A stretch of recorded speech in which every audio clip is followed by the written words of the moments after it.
A whole lot of joint practice action between the Indianapolis Colts and the Atlanta Falcons. Welcome to Colts Talk, presented by PrizePicks.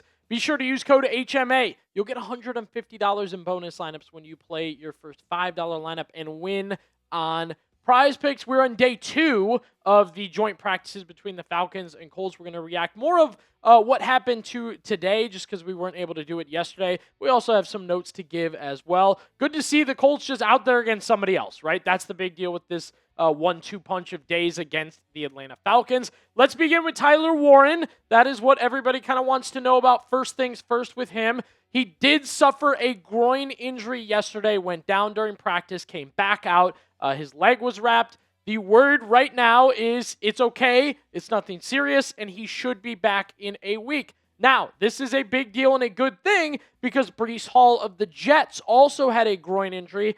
I can't compare or say it's this to that, apples, oranges, but Breece Hall out 2 to 3 weeks with that injury and could miss week 1 with the New York Jets. So for Warren to be good to go next week is what's being reported early. Very, very good thing for the Colts and such a valuable member of their offense in 2025 and predicted to be a very big deal in 2026. So, good health news on Tyler Warren, but we thought we'd bring him a little bit of extra juju, however you want to put it. Let's make sure our guy stays healthy. We're here. Wish Tyler Warren good health. It's simple. Like today's video, you see that number goes up. It's Colts Nation wishing him well. Okay, let's get into the play of the day, play to note.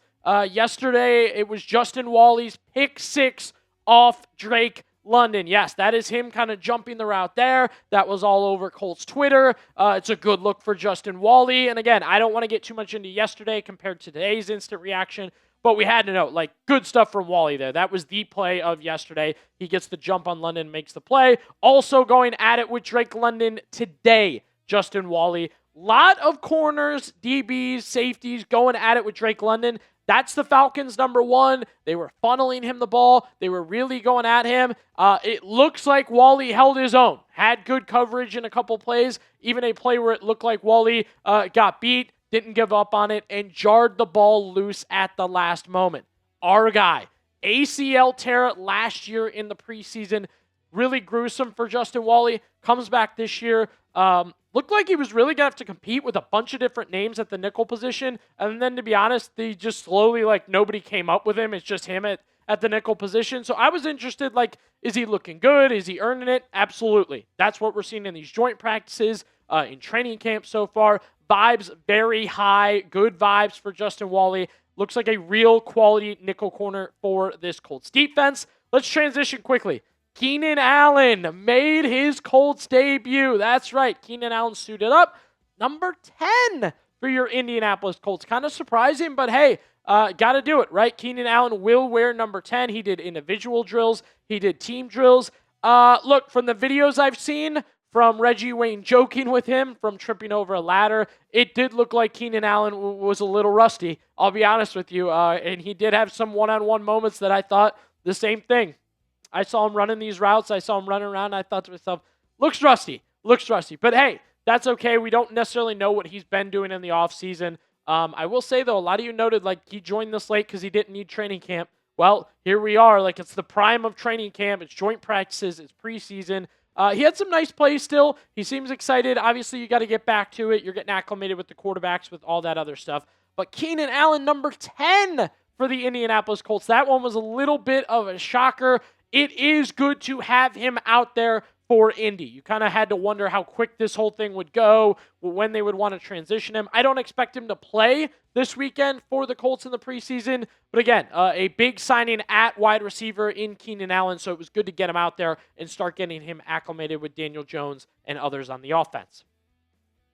Today's show is made possible by SeatGeek. And Colts fans, if you're trying to go to a Colts game coming up here, make sure you use SeatGeek to save 10% off your next set of tickets by using code CHAT10. Yeah, it's that simple. Whether it's a Colts home game, Colts road game, Colts preseason game, get your tickets on SeatGeek. Why not check out a big-time matchup this year when the Cowboys come to town to take on the Colts at the stadium, and I know there's going to be a lot of energy there, a lot of fun there. Be there for it. It's not just football games either. Concerts, comedy shows, festivals, WNBA games, all available on SeatGeek.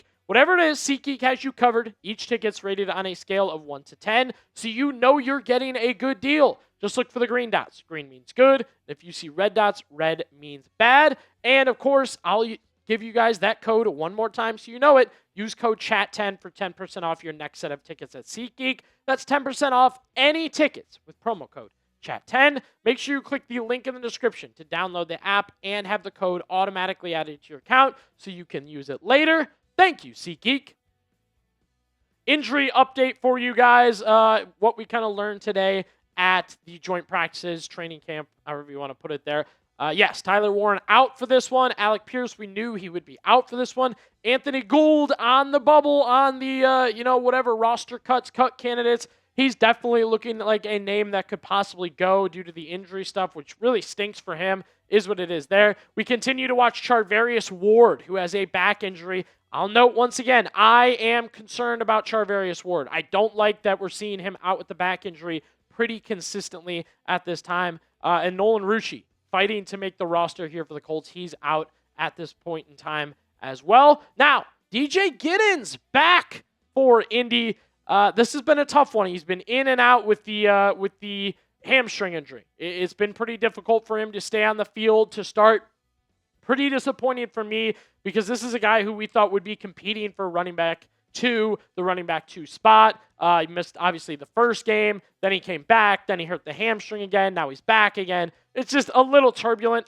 He's not on the bubble to get cut from this roster. But again, not the preseason you wanted to see from DJ Giddens, who we will talk about later in the show. Laiatu Latu. He had a big 2 days for the Indianapolis Colts. A guy that we are thinking is going to have a big year. We've heard from Lou Anarumo. We've heard from different people on what Latu is going to mean for this defense in the upcoming season. A defense that needs to put more pressure on the quarterback. Well, that's what Latu did over the past 2 days. I call them would-be sacks because, again, you're not hitting the quarterback. They're blowing the whistle pretty quickly. Quarterbacks like to say, I would have thrown it away.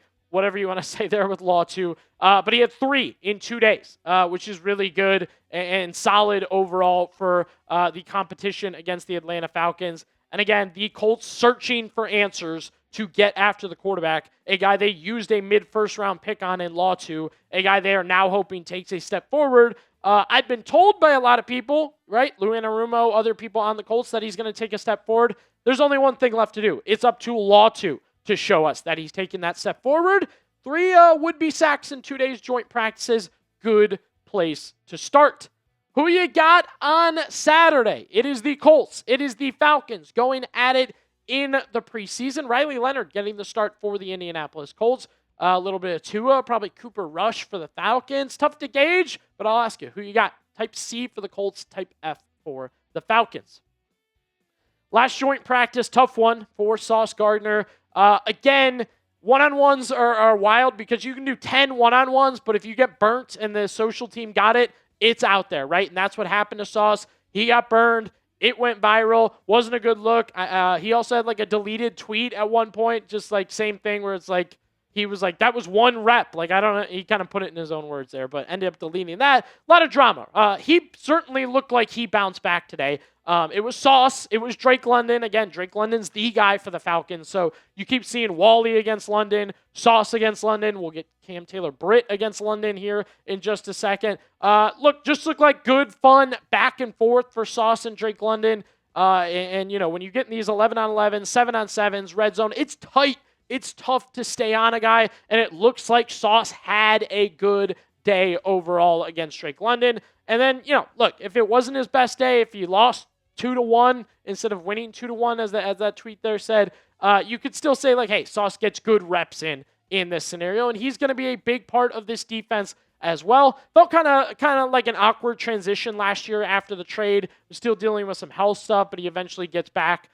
You have a number 1 corner here in Sauce Gardner. That's what he is projected to be for the Colts. That's what they traded for. And it was a good reminder here that, like, Sauce is taking on the number 1 wide receiver every single week for these teams, right? It's important to note. It's important to talk about, and it's good work for Sauce in this scenario. So it looks like he did well against Drake London. Walley did well against Drake London in certain scenarios.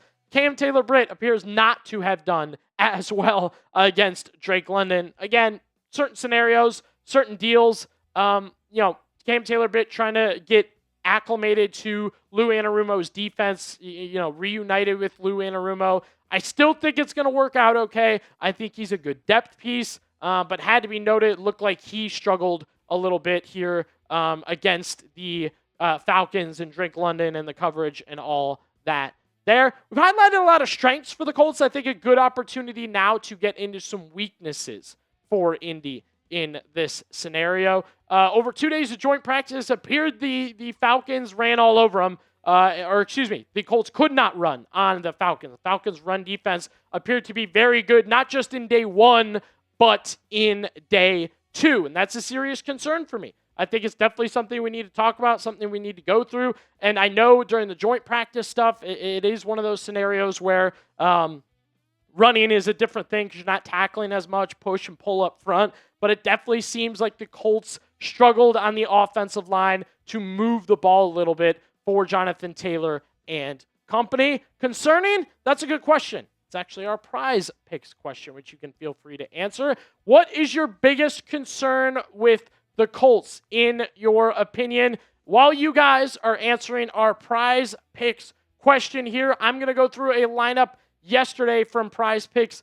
Tough one here. $20 to win, $50. Sal Stewart hits, runs, RBIs. We had more on a half. Good there. Sal took care of business at 5. Olivia Miles, more on 20.5 points. She's at 20. So close on that lineup there. You can see baseball and women's basketball put together on an easy-to-make lineup on PrizePicks. Plus, play your first $5 on PrizePicks and get $150 in lineups if you win. Just use code HMA when you sign up. That's right, PrizePicks just switched up their offer, so there's no better time to join. Lock in and win that first lineup. That's code HMA at sign up to get $150 in bonus lineups if you win your first $5 lineup on PrizePicks. I am concerned a little bit there with the backup running back situation for the Indianapolis Colts. They have been vocal that they want to take the workload off Jonathan Taylor. Well, that leads them to look at the next group, right? Then talk about the next group of guys that they want to go to, and I think it's a questionable group.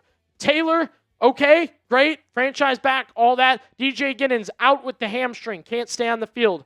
Seth McGowan didn't overly impress me, and then, they just let go of Roydell Williams today, so they're actually a little bit slim at the running back position. I'd expect them to pick somebody else up here soon.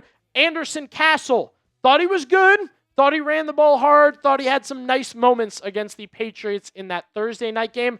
However, not running back 2 material. I'm sorry, backing up, playing with Daniel Jones on the field, I don't think that's who Anderson Castle is, especially in college was short yardage stuff, so it's more going to be 3rd and 1, 4th and 1. If you see him, I would still rather have Jonathan Taylor in those scenarios. And then Seth McGowan, who ran the ball hard against the Patriots, great, doesn't matter. Should still be getting, this is your time. Seize that job. Play better. Be better in that scenario. That was kind of my thought with McGowan. It is, okay, but you were given the opportunity to get a lot of carries, a lot of opportunities here. Definitely looking for better this weekend. We'll have all Colts coverage as they get to take on the Atlanta Falcons. Rock with us by hitting that subscribe button. You'll get free Colts coverage.